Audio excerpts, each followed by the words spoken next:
Please be seated. All right, so it is complicated. I don't care who you are or where you are. This is a complicated day. It's Mother's Day, and that brings some complications. No matter who you are, you have a mom. There's that. And some of us have terrific relationships, and some need some work. And there are those who long to be moms but aren't, moms who have lost children.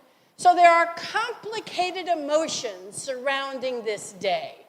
My own heart is a little bit heavy because my mama went to glory 21 years ago. For those of you who know her, can you believe it's been that long? Now, my mom is the reason that my sister Nancy, who most of you probably know, Nancy McCusker, she's the reason that we came to this church in 1971. That was my mom's habit. Whenever we got transferred, which my stepdad moved, he got transferred out every 2 or 3 years. First thing they did was find our house. The second thing they did was find our church. And it was our church where we built community and friends. And it was lovely because the Episcopal Church was always the same pretty much the same wherever we went. We always felt at home. And that was such a gift. This place became home for us beginning in 71. Mom was a bit of a powerhouse around here, for those of you who remember her. My mother, I'm going to tell a story on her, she was an amazing public speaker. She won the International Toastmasters speech contest 4 or 5 times. I mean, the international one. She was really, really good. So when I was ordained and was assigned here, my mother would come to the 8 o'clock service, and she'd sit right there. We would preach from the pulpit back then. She would sit right there, and I would be up there preaching with my knees knocking. Then she'd meet me for coffee, give me notes, come to the 10 o'clock service, and sit right there and make sure I followed her advice. The reality is she was most often very right about what I should and should not do. So it is a little mixed feeling to be back here with her essence in the room. In fact, my stole is something my mother commissioned by an artist who used to come here. She did the kneeler that's up in the high altar. And this part right here is the transom windows that you see. So there's a whole story about all of this that someday I'll tell you, but not today. So anyway, it is complicated. Mother's Day is a complicated day, so I decided years ago when I was at St. Gabriel's to do some research. Let's find out about this Mother Day tradition. Here's what I found. I have facts. Facts. In the Civil War era, there was a woman by the name of Anne Reeves Jarvis, and she began to gather women together to talk about mothering. The best ways of mothering, to help young moms, particularly to make it through those early days that can be so tough. Then after the Civil War, what she was doing became a mother's friendship club. And what the women did, was they gathered soldiers from the North and from the South, the Union and the Confederates, and met with them to help reconciliation happen. So they were dedicated to building community, restoring community, healing a fractured community. Powerful, wonderful stuff. Community is a powerful thing. Well then, in about 1870, a woman by the name of Julia Ward Howe wrote a Mother's Day proclamation in which she entreated women everywhere, mothers everywhere, to stop sending their sons to war to kill other mothers' sons. It was a proclamation of peace. And again, it is a complicated thing. Whereas peace is something we all long for, in the reality of our world, how easy is it? I mean, if you have a world that produces a Hitler or a Mussolini or a Stalin or even a Putin, how do you do that? How do you maintain peace in a world where so many challenges rise up to make us stumble? Well then, in 1908, the daughter of Anna Jarvis began to work toward making Mother's Day a national holiday, which she succeeded in doing in 1914. She envisioned it as a private family gathering celebration. and was appalled later in life when the commercialization happened. In fact, she spent her life savings suing companies that were profiting off of Mother's Day. And when she died in 1948, she had disowned it. She didn't want nothing to do with it. So it's complicated. It is so complicated. And what do we do when we are faced with complications in our lifetime? Where do we go? What do we do? Well, we find community, right? A place like this, where we can be together with other folk who follow the same teacher that we follow. That's what we do. But what do we do when the lessons we hear get complicated? Now, today's lessons, I think, fall into that category. They're a little on the complicated side. Well, 2 of the 4. I was very happy to have the 23rd Psalm, that beautiful image of the verdant green pastures and the full table and the cup runneth over. I mean, it's a beautiful, soothing, wonderful psalm. And even though Revelation brings us some strange imagery, I love the image of God drying all the tears.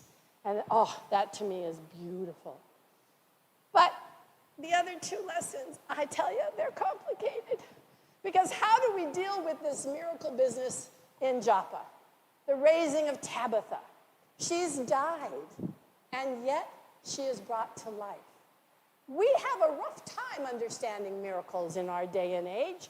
In fact, when I was researching to get ready for today, the commentator that I read said, don't try to describe or explain that miracle. Just leave that alone. Let God handle that. Focus rather on what happened, how that came to be. And how it came to be was what? The community, right? The community loved Tabitha. She was a major part, even though she was a widow, and widows weren't seen as very important back in those days. But she was. Her community wrapped around her, prayed together, ached together, cried together.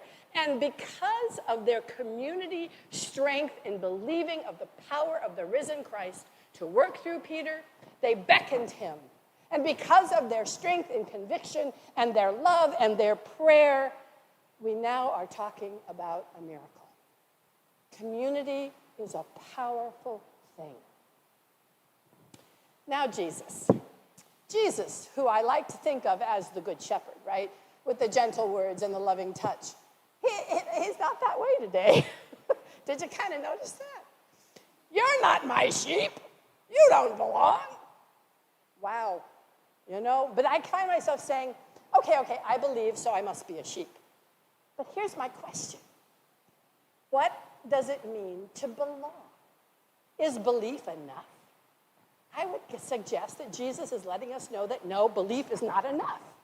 We have to belong to Christ. We have to belong in the flock.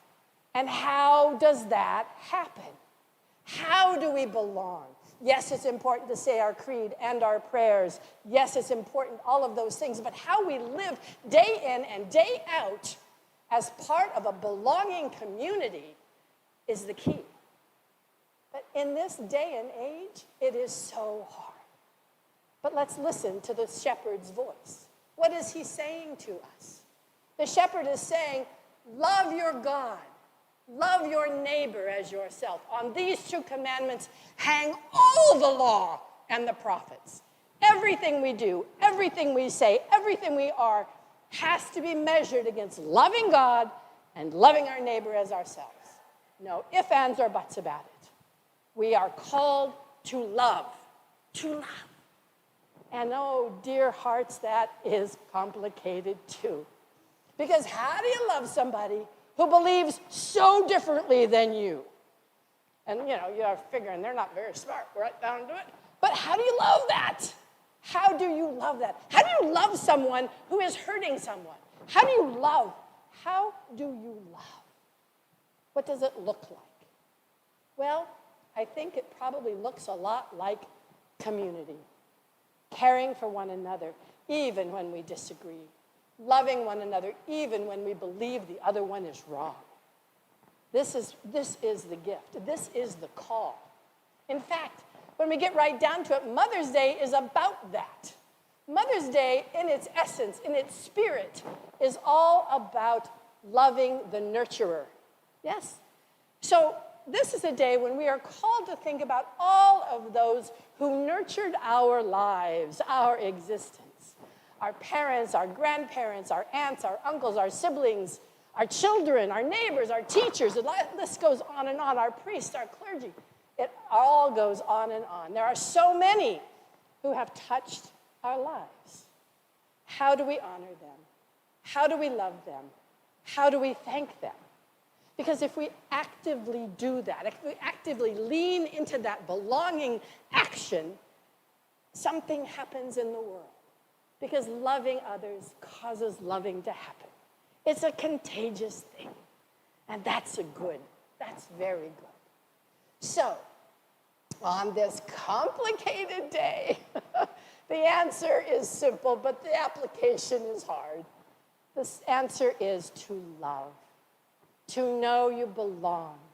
The shepherd knows your name and will call you and touch the depths of your heart, even when you are doubting or afraid or lonesome.